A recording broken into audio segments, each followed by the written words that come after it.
Salut, je m'appelle Gabriel, et ce que je vais vous raconter est l'un des moments les plus dévastateurs de ma vie, le jour où tout a basculé en quelques heures. Tout a commencé tôt le matin de notre mariage, j'étais nerveux mais impatient de voir Sarah marcher vers moi, de partager cet instant unique devant tous nos proches, et la matinée se déroulait comme un rêve, fleurs parfaitement disposées, invités souriants, et moi, revêtu de mon costume,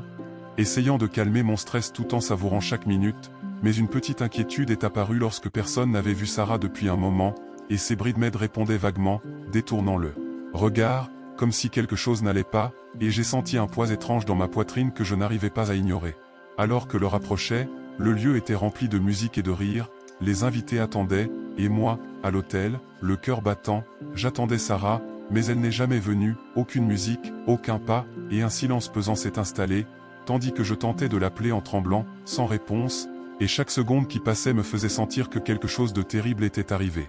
Les proches ont commencé à murmurer, certains avec des regards gênés, d'autres essayant de trouver une explication, et c'est alors que j'ai reçu un message sur son téléphone, que j'avais d'essayer d'ouvrir avant la cérémonie. Je ne peux pas le faire, je suis désolé. Mon cœur s'est figé, une chaleur glaciale m'a envahi, et j'ai senti une douleur que je n'avais jamais connue, cette trahison directe, brutale, en plein jour, devant tout le monde. Je ne pouvais rien dire, incapable de respirer correctement, les invités se sont tus, et j'ai senti que le monde autour de moi s'effondrait, tout devenait flou, tandis que je tentais de comprendre pourquoi elle avait fait ça, pourquoi elle m'avait laissé seul à l'hôtel, humilié et détruit, et je voyais les visages des amis et de la famille se tourner vers moi avec pitié ou incrédulité, et ce mélange de honte, de colère et de tristesse était presque insoutenable. Les minutes suivantes ont été un cauchemar absolu, les prestataires s'agitaient, les invités chuchotaient, et moi, immobile, incapable de bouger, tentant de récupérer mon sang-froid, mais chaque image de Sarah s'effaçant de ce moment parfait me frappait comme un coup de couteau,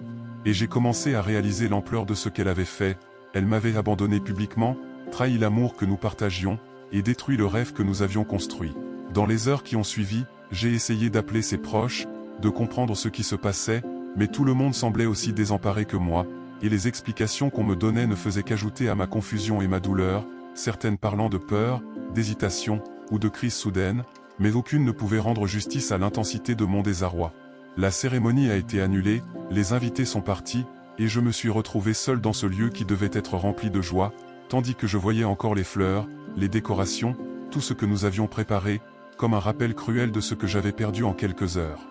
Les jours suivants ont été un mélange de colère, de tentatives de comprendre et de reconstruction, mais chaque fois que je repense à ce moment, je ressens cette sensation de vide, cette trahison qui m'a frappé de plein fouet, et je comprends qu'aucune cérémonie, aucune excuse, aucune explication ne pourrait effacer la douleur de ce jour, la nuit où elle m'a abandonné le jour de notre mariage, me laissant seul avec le poids de son absence, et l'écho de ce que nous aurions dû être, mais qui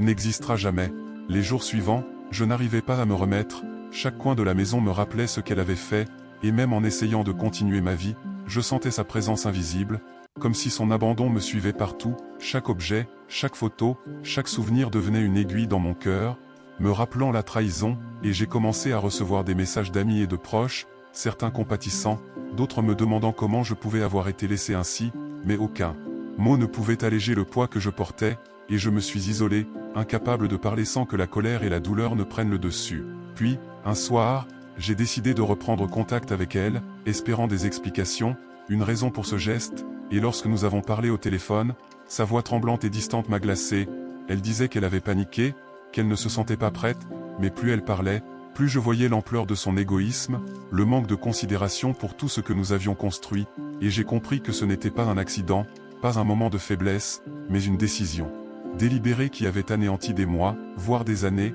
de planification, d'attente et d'amour. Les semaines suivantes ont été un enfer psychologique, je voyais Sarah partout dans mes pensées, ses sourires imaginaires, ses gestes, les préparatifs que nous avions faits, et chaque fois que je croyais tourner la page, un souvenir revenait frapper ma conscience, me ramenant à ce moment exact où elle a disparu, me laissant seul, devant l'autel, devant tous nos proches, incapable de comprendre comment quelqu'un pouvait faire ça à la personne qu'elle aimait. Un jour, j'ai croisé un ami commun qui m'a révélé que Sarah avait rencontré quelqu'un d'autre juste après le mariage annulé, et cette révélation a déclenché une rage que je ne pouvais contenir, un mélange de trahison, d'humiliation et de désespoir, et j'ai senti que le sol s'effondrait sous mes pieds, que mon monde s'écroulait, et chaque relation que j'avais avec elle ou avec nos proches semblait désormais teintée de méfiance et de ressentiment. Mais je ne pouvais pas rester figé dans cette douleur, alors j'ai commencé à écrire tout ce que je ressentais, à noter chaque détail de cette trahison, chaque souvenir de cette journée, chaque émotion qui me traversait, et en le faisant, j'ai senti une petite lueur de contrôle revenir,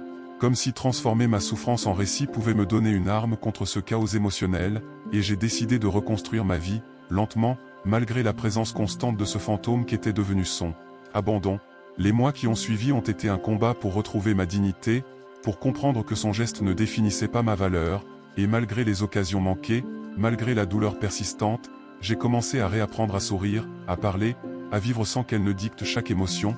Mais chaque fois que je repense à ce jour, je ressens encore la brûlure de l'humiliation, la douleur de l'absence, le choc de la trahison, et je sais que peu importe combien de temps passera, le souvenir de la nuit où elle m'a laissé seul à l'hôtel continuera à me hanter, me rappelant que l'amour peut être fragile, que la confiance peut se briser en un instant, et que la vie peut basculer d'une manière que l'on ne soupçonne jamais.